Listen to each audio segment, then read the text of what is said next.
Good morning, good afternoon, good evening, whatever the case may be. It's Katie P and Juicy J. Let's rage about some trigonometric ratios. Yeah, I know that's pretty sad, but what am I going to do? I like the song. All right, so we're talking about trigonometric ratios, and in this video, we're going to talk specifically about using trig ratios to find angles.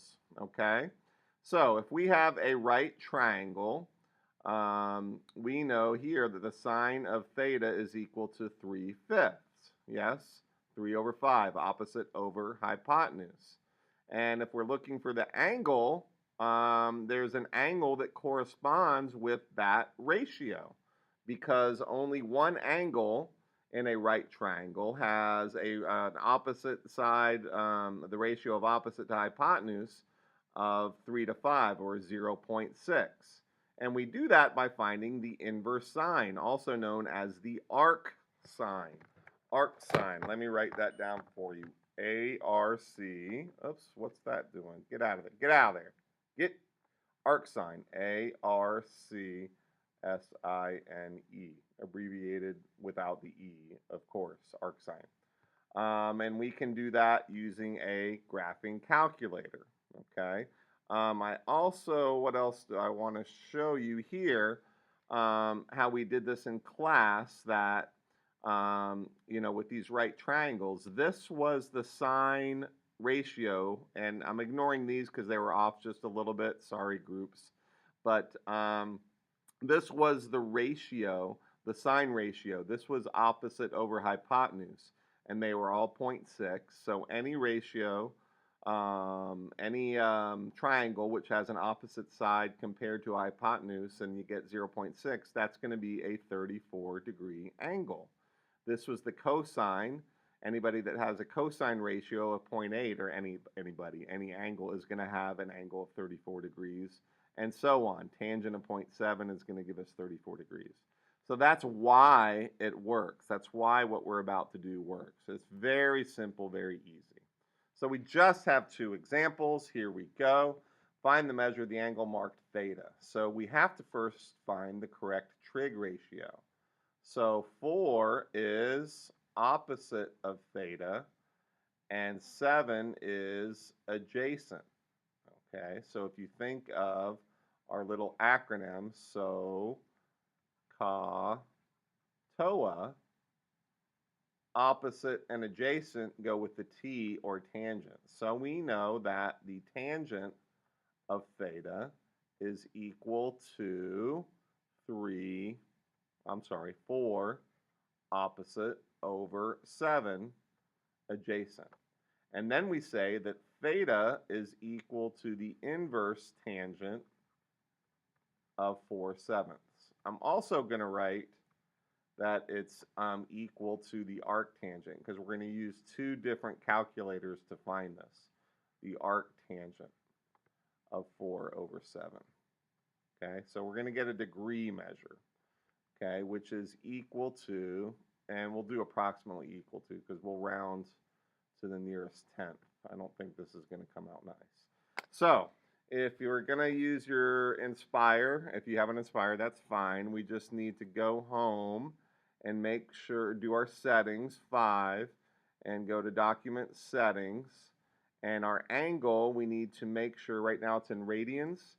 We need to make sure it's in degrees, right there. And we need to make it our default, make default, and we do OK. All right, and then we're going to go back to our current thing or whatever. Okay, and then we had to find, what was it? The inverse tangent, or the arctan of 4/7. So I'm going to go to my calculator. Very simple, very easy. Here's trig. There's tan -1. 4 divided by 7. Enter. And I get 29.7 degrees. We'll just round to the nearest tenth. So that is 29, about 29.7 degrees. Okay, and what if we use Desmos, our online calculator? How do we do it then?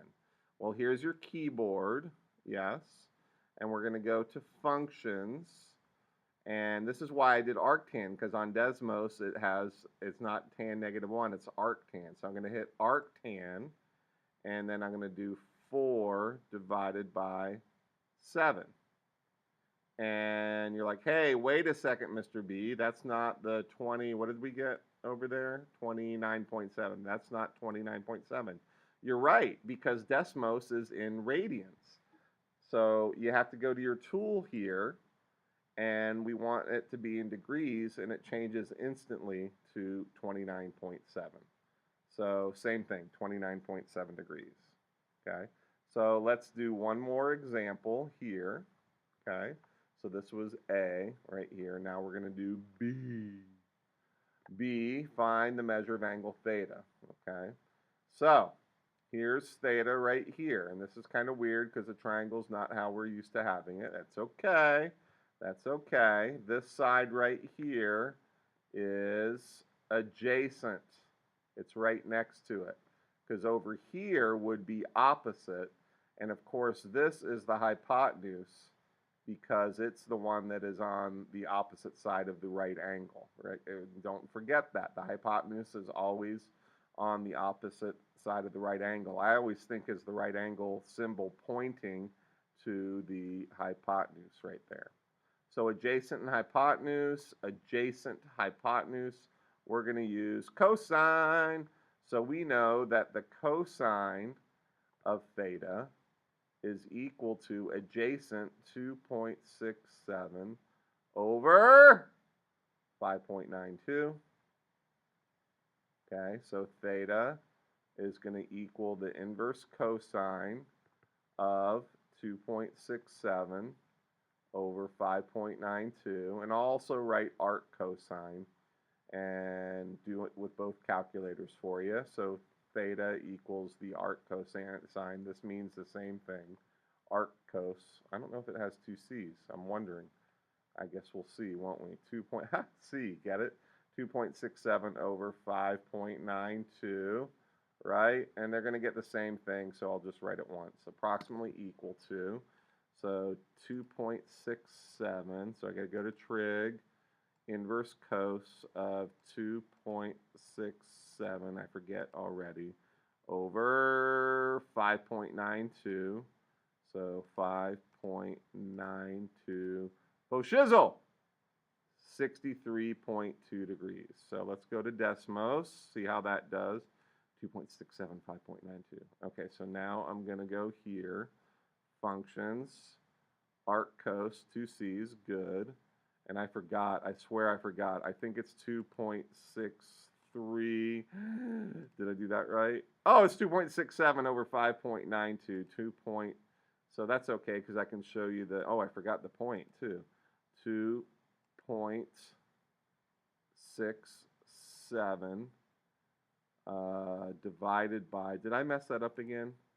No, I didn't. 5.92. So 5.92. Bam. 63, rounded to the nearest tenth. 63.2 degrees. So, boys and girls, we have our answer. We have our angle, 63.2 degrees. So, there you go. That's it. Hope you enjoyed it. We'll finish up, see how Katie and Juicy J are doing. And with that, oh, Katie. And only I am out.